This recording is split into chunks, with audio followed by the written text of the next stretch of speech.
sejarah perkembangan pendidikan di Eropa masa pencerahan. Perkenalkan, nama saya Dian Azizatul Fatihatin.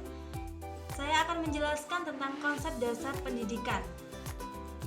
Menurut Branata, mengungkapkan bahwa pendidikan adalah usaha yang sengaja diadakan baik langsung maupun secara tidak langsung untuk membantu anak dalam perkembangannya mencapai kedewasaan.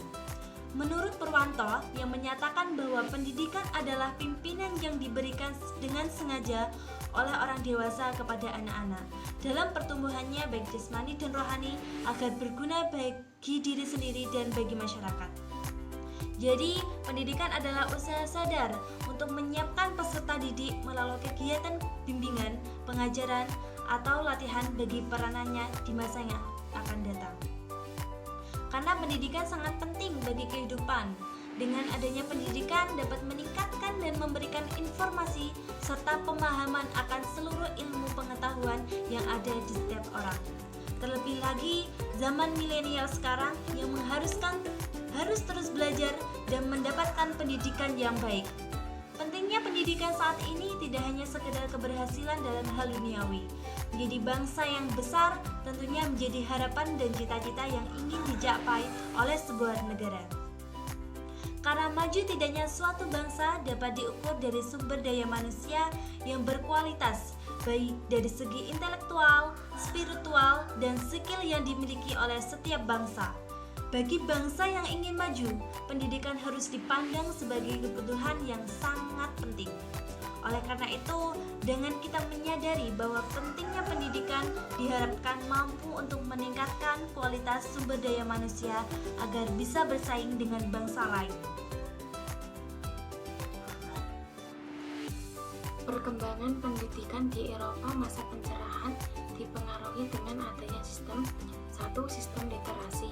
Definisi istilah literasi pada abad ke-17 dan ke-18 berbeda dengan definisi istilah yang kita miliki saat ini.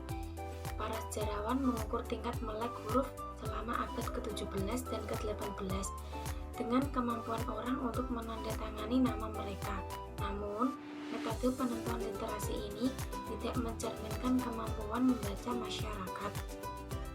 Pada tahun 1714, proporsi wanita yang mampu membaca telah meningkat, sangat kurang lebih menjadi 25% dan meningkat lagi menjadi 40% pada tahun 1750.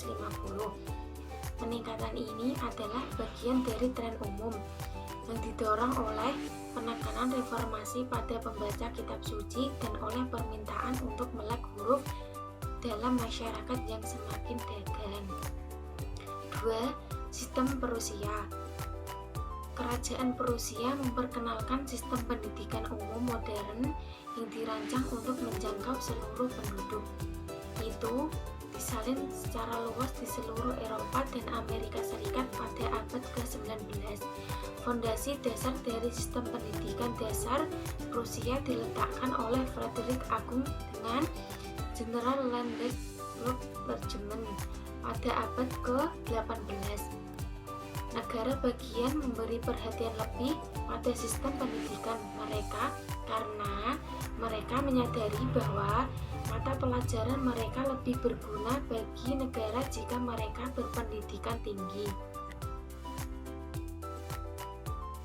Selanjutnya, negara di Eropa penganut masa pencerahan.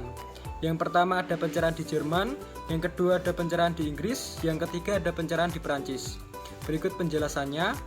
Yang pertama, pencerahan di Jerman. Pada umumnya, pencerahan di Jerman tidak begitu bermusuhan sikapnya terhadap agama Kristen seperti yang terjadi di Perancis. Yang menjadi pusat perhatian di Jerman adalah etika. Orang bercita-cita untuk mengubah ajaran kesusilaan yang berdasarkan wahyu menjadi suatu kesusilaan yang berdasarkan kebaikan umum sikapnya. Para perintisnya diantaranya adalah yang pertama ada Samuel Pufendorf pada tahun 1632 sampai 1694. Yang kedua ada Christian Thomasius pada tahun 1655 sampai 1728. Akan tetapi, pemimpin yang sebenarnya di bidang filsafat adalah Christian Wolff pada tahun 1679 sampai 1754. Ia mengusahakan agar filsafat menjadi suatu ilmu pengetahuan yang pasti dan berguna. dengan mengusahakan adanya pengertian-pengertian yang jelas dengan bukti-bukti yang kuat. Yang kedua ada pencerahan di Inggris. Di Inggris, filsafat pencerahan dikemukakan oleh ahli pikir yang bermacam-macam keyakinannya. Salah satu gejala pencerahan di Inggris ialah yang disebut deisme, yaitu suatu aliran dalam filsafat Inggris pada abad ke-18 yang menggabungkan diri dengan gagasan Edward Hilbert yang dapat disebut memberi alas ajaran agama alamiah. Inilah asas-asas pertama yang harus dijabarkan oleh akal manusia sehingga tersusunlah agama alamiah yang berisi yang pertama bahwa ada tokoh yang tertinggi, yang kedua ada bahwa manusia harus berbakti kepada tokoh yang tertinggi itu, dan yang ketiga ada bahwa kebaikan dan keadilan Allah Subhanahu wa taala memberikan pahala dan hukuman kepada manusia di dalam hidup ini dan di akhirat. Dan yang ketiga ada pencerahan di Perancis. Pada abad ke-18, filsafat di Perancis menimba gagasannya dari Inggris. Para pelopor filsafat di Perancis sendiri, yakni Descartes, telah dilupakan dan tidak dihargai lagi. Sekarang yang menjadi guru mereka adalah John Locke dan Sir Isaac Newton.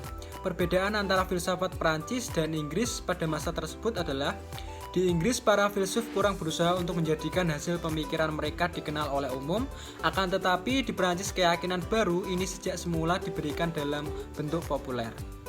Tokoh yang menjadi sentral pembicaraan di sini adalah Voltaire, yakni pada tahun 1694 sampai 1778.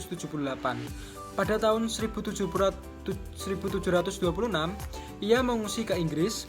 Di situ, ia berkenalan dengan teori-teori Locke dan Newton. Apa yang telah diterimanya dari kedua tokoh ini, yakni sampai di mana jangkauan akal manusia dan di mana letak batas-batas akal manusia. Selanjutnya, tokoh yang mempengaruhi zaman pencerahan. Zaman pencerahan melahirkan banyak pemikiran baru. Dari sinilah muncul semakin banyak keterkaitan di bidang ilmu pengetahuan dan filsafat. Isaac Newton lah orang yang berhasil memberikan kumpulan teori yang terangkum rapi dan meletakkan batu pertama ilmu pengetahuan modern. Berikut ilmuwan-ilmuwan yang lahir di abad ini seperti contohnya, yaitu yang pertama J.J. Rawls pada tahun 1712 sampai 1778 yang menggagas tentang kontrak politik yang sampai sekarang masih dipakai. Yang kedua, George Cahill pada tahun 1685 sampai 1753 yang menggagas tentang pikiran modern mengenai idealisme. Yang ketiga, Immanuel Kant pada tahun 1724 sampai 1804. Filsuf dari Jerman yang mencetuskan pemikiran mengenai rasionalisasi dalam berpikir dan bertindak. Yang terakhir, Gottfried Wilhelm Leibniz pada tahun 1646 sampai 1716 yang juga seorang filsuf dan ahli matematika.